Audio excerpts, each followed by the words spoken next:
네,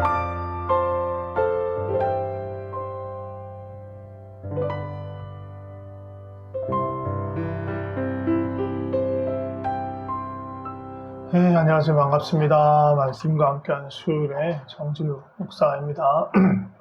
지난주까지는 우리가 하나님 주인 되시는 교회에 대해서 그런 교회로 살아갈지에 대해서 한 10주 정도 나누었던 것 같습니다. 이번 주부터는요, 기초적인 교리에 대해서 좀 나누려고 합니다. 아마 깊이 있게 다루기는 좀 힘들 것 같습니다. 근데 조금씩이라도 좀 살펴보고요. 알았던 것들은 다시 확인하는 시간, 혹시라도 몰랐던 것이 있으면 다시 새롭게 발견을 해 나가는 시간, 그러면서 주님을 좀 더 깊이 알아가고 또 우리가 믿는 바, 또 다시 한번 이렇게 하나씩 체계적으로 쌓아가는 그런 시간들이 되었으면 좋겠고요.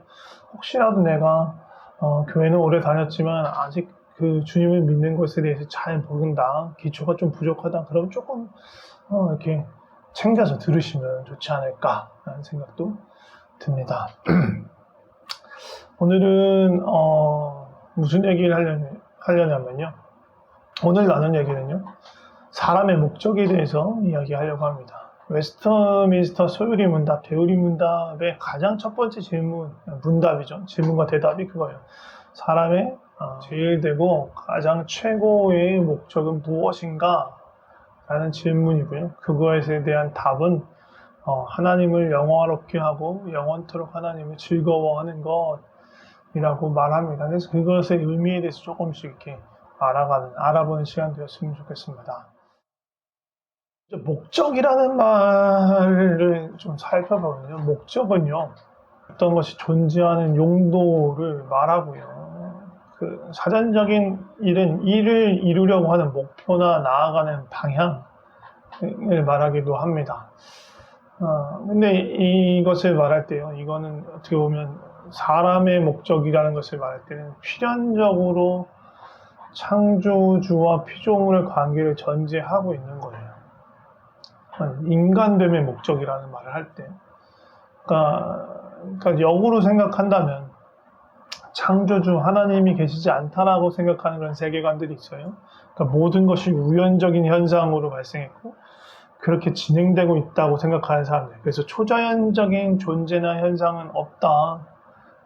이게 유물론자라고도 볼 수 있고 자연주의자라고 볼 수도 있는 건데, 이런 사람들에게는요, 어떠한 목적이 있을 수가 없어요. 공통된 목적이나 근원적인 목적이 있을 수가 없어요. 왜냐하면 그냥 우연적으로 생기고 발생한 거기 때문에 누가 목적을 부여할 수가 없는 거잖아요. 그리고 그렇기 때문에 옳고 그름도 따질 수가 없어요. 그냥 되는 대로 살아가고 서로 물어뜯고 뭐 싸우든 뭐든 하든 최종적으로 살아남는 것, 그것이 어떻게 보면 그것만이 목적이 될 가능성이 있는 거죠. 그런데 과연 이 광대한 우주가 우연으로 생겨났을까? 우연히 온 우주가 생겨나고 그 우주 중에 우연히 태양계가 형성되고 거기에 우연히 지구의 대기와 기후 아래서 존재할 수 있는 어떤 생명체가 존재하게 되었다. 그걸 우연만으로 설명할 수 있을까? 사실은 빅뱅이 우연히 일어났다 라고 말하는 것도 사실 어려워요. 그러니까 빅뱅의 기원에 대해서 우주의 기원을 빅뱅으로 보는 게 지금 현대 물리학의 저기 보면 다수 의견이고 관측된 그런 것들도 있는 건데, 그거를 설명하기 어려워요. 그리고 빅뱅 이전에는 도대체 어떠한 무언가가 있었을까에 대해서 상상할 수도 없고 생각할 수도 없고 그걸 알 수 있는 방법도 없어요. 한 지점에 모든 에너지와 질량이 모여 있다가 그것이 빅뱅이라는 한순간의 작용을 통해서 지금 온 우주로 퍼져나가고 있어요. 그래서 지금도 우주는 팽창하고 있고 그거는 관측되고 있는 거예요. 근데 현대과학으로 빅뱅 이전을 알 수 없어요. 저는 하나님 계시다고 믿어요. 어떤 무기물질에서 유기물질, 유기체가 우연히 만들어질 수 있다 라고 저는 믿지 않습니다. 네. 어떤 무기질에서 유기물질로 또 유기물질의 어떤 세포를 이고 뭔가 하는 이게 뭐죠? 진화라는 과정일 수도 있겠지만 그 하나하나에 하나님의 뜻이 담겨 있고 그 과정 하나하나 가운데 하나님께서 개입하셔서 우리를 궁극적으로 창조하셨다고 저는 믿어요. 그래서 바울이 로마서 11장 31절에 보면 만물이 주에게서 나오고 주로 말미암고 주에게로 돌아간다. 그러니까 모든 만물의 시초 기원이 주님께로부터 있다라고 말하는 거예요.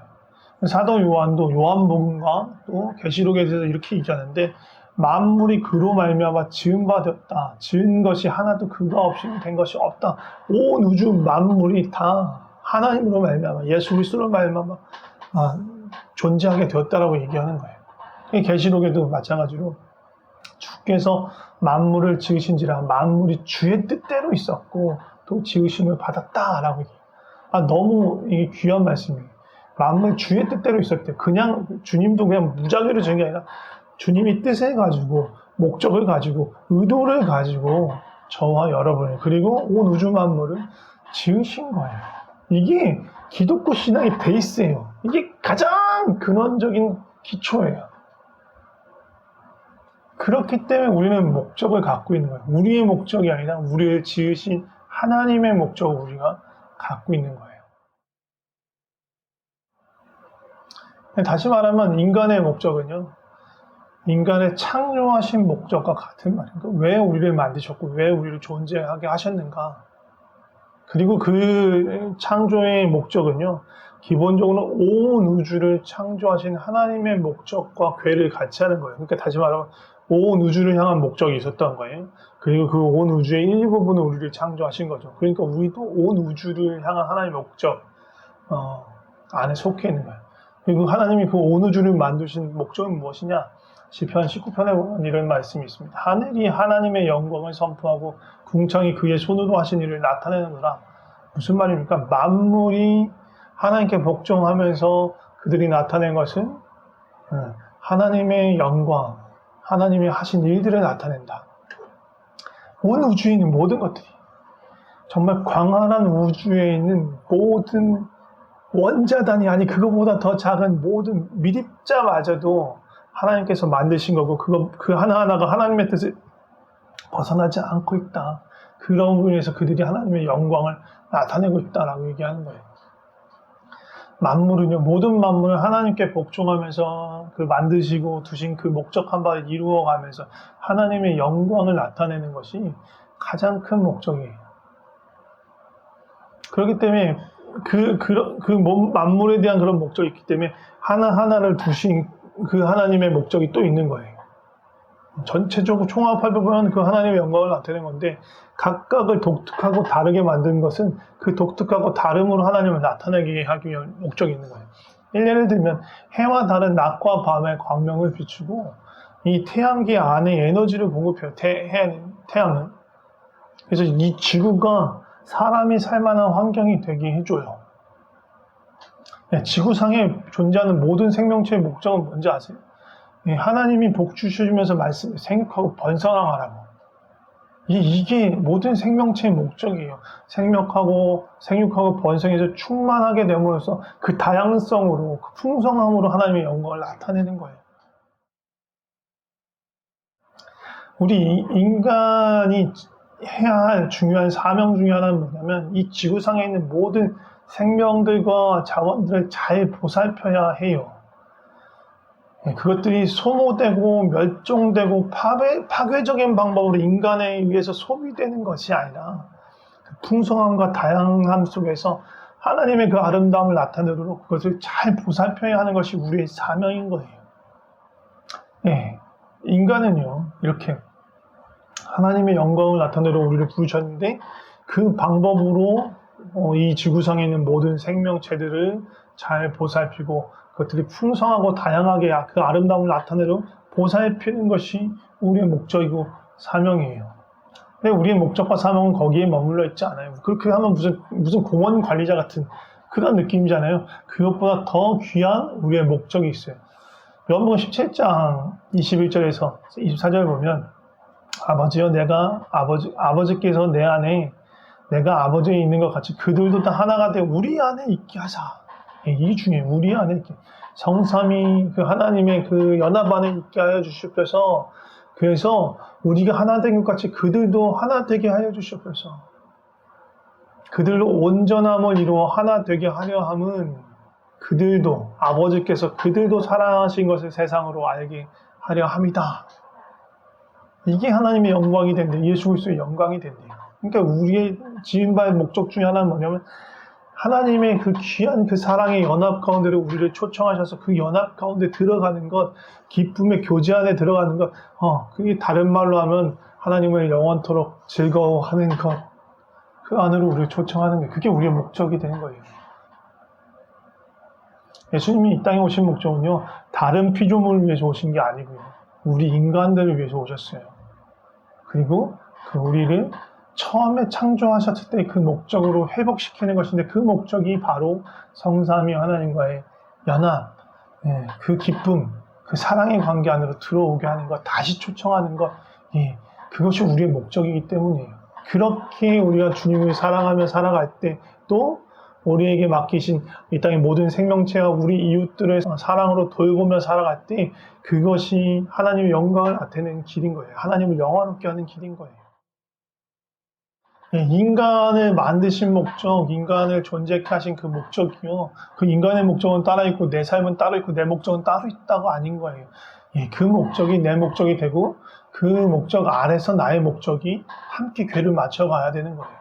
온 우주 만물을 향한 목적 아래 인간의 목적이 있는 것처럼 인간의 목적 아래 우리의 삶의 목적도 있어야 되는 거예요.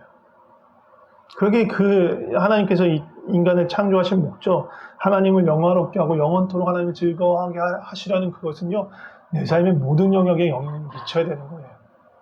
우리의 모든 행동과 선택, 그리고 생각과 대화, 심지어 마지막 삶을 마치는 그 삶의 귀결까지 이 목적이 다 연결되어야 되는 거예요. 먹고 마시고 웃고 울고 일하고 놀고 우리가 맺는 모든 관계가 이 목적을 향해 가야 하는 거예요. 나를 설명하는데, 내 삶을 설명하는데 하나님을 빼고는 설명할 수 없는 거. 그래서 하나님과의 관계를 말하지 않고는 나에 대해서 말할 수 없고 내 행동과 내 선택과 내 언어를 설명할 수 없게 되는 것. 그게 우리가 목적한 바로 가는 것을 말하는 거예요. 우리는요, 자칫 오해할 수 있어요. 나는 나의 생존과 안정과 번영과 궁극적인 내 행복을 얻기 위해서 살아가. 내 최고의 목적은 행복이야 라고 생각하는 거예요. 세상 사람들은 그렇게 말하니까. 근데 그 생각의 중심에 뭐가 있는지 알았어요? 바로 나라는 존재가 있는 거예요. 내가 있는 거예요. 이 생각이 확장되고 또 변형되면 어떻게 말할 수 있는지 알아요? 이렇게도 말해요. 하나님은 선하시고 나를 사랑하시는 분이니까 내가 행복하게 말하실 거야. 그러니까 내가 원치 않는 거라면 나한테 시키지도 않을 거고 내가 하지 않을 수 있고 내가 하고 싶은 대로 살아갈 거야. 그리고 하나님은 모든 가용한 자원과 능력을 동원해서 내가 하고 싶은 걸 도우셔야 돼 하고 생각하는 거예요. 이게 곰곰이 생각하면요, 이거 엄청 교만한 거고요. 스스로가 하나님보다 더 높아지려고 하는 거예요. 인간인 내가 하나님의 영광을 위해서 하는 게 아니라 하나님이 내 행복을 위해 계신 존재로 그렇게 여기는 거예요. 크게 잘못된 생각이죠. 우리의 인생의 목적, 우리 인간의 목적은요, 행복이 아닙니다. 하나님의 뜻을 따르고 하나님을 사랑함으로 인해서 하나님을 영화롭게 만드는 것, 영화롭게 하는 것, 그것이 우리의 목적이고요. 그 목적한 바 안에서 살아갈 때 진정한 사실 행복을 느낄 수 있는 거예요. 이걸 다른 말로 바꾸면 뭐라고 쓰냐면 우리가 서로 사랑하고 만물을 하나님의 사랑으로 돌보아서 모든 사랑과 모든 만물로 하여금 하나님의 영광을 나타나도록 돕는 것. 그게 하나님의 뜻이거든요. 그렇게 하면서 하나님을 사랑할 때 하나님을 영화롭게 할 수 있다는 거예요. 가장 가까운 데서는 우리 가족들, 동료들, 친구들부터 시작해서요. 주변에 있는 이웃들, 또 이걸 좀 더 지경이 넓어지면 이 땅에 있는 모든 민족과 모든 만물들까지 그것들을 보면서 내가 어떻게 이들이 하나님의 영광을 조금이라도 알고 또 그들을 통해서 하나님의 영광이 어떻게 나타나게 할 수 있을까? 그걸 어떻게 나타나도록 내가 도울 수 있을까를 고민하고 기도하는 일, 그것이 너무나 중요한 것이고요. 그것뿐만 아니라 그냥 내 삶의, 내 일상의 그냥 소소한 그런 삶, 그리고 반복되는 일이지만 매일매일 내가 해야 되는 그런 주어진 일들, 그거를 어떻게 행해야 하나님의 사랑과 영광을 나타낼 수 있을지 고민하고 기도하고 순종하는 것이 하나님을 영화롭게 하고 하나님 영원토록 즐거워하는 삶의 그 목적의 일환인 거예요. 잠깐 제가 기도하고 마치겠습니다. 하나님, 주님께서는 우리를 향한 계획이 있으십니다. 그 뜻이 있으십니다. 또 우리를 향해서 부르실 때 하나님을 영화롭게 하도록 또 하나님을 즐거워할 수 있는 존재로 부르셨습니다. 우리로 하여금 하나님이 원하시는 바 하나님의 그 뜻대로 그 목적대로 살아갈 수 있게 하여 주시옵소서. 우리로 하여금 하나님 맡기신 바 이 땅에 있는 모든 만물들을 다스리게 하여 주시옵소서. 주님의 사랑으로 보살피게 하여 주시옵소서. 그래서 그 만물들도 그냥 자원이나 그냥 그 짐승들 뿐만 아니라 우리 주변에 두신 지체들과 이웃들 안에서도 하나님의 영광을 발견하고 그 하나님의 영광이 더욱 풍성하게 될 수 있도록 돕는 자, 보살피는 자, 그것이 우리의 부르심인 줄 알고 그것을 기쁘게 행할 때 하나님의 기쁨에 들어가게 하시고 또 하나님의 즐거움에 들어가게 하시고 또 그 모든 것을 통해서 하나님의 영화롭게 하는 그런 삶을 살게 하여 주시옵소서. 우리는 연약합니다. 우리는 부족합니다. 그러나 예수께서 우리를 다시 한번 그 자리로, 그 목적으로 우리를 부르시고 회복하셨으니 이제는 그 목적대로 우리 삶의 모든 것이 정렬되어서 그렇게 주님을 따라가며 주님을 영화롭게 하는, 주님을 즐거워하는 그런 삶 살아갈 수 있게 하여 주옵소서. 우리를 불러주신 주님께 감사하며 예수님의 이름으로 기도드립니다. 아멘. 오늘은 이것으로 말씀과 함께하는 수요일 마치도록 하겠습니다. 사랑하고 축복합니다.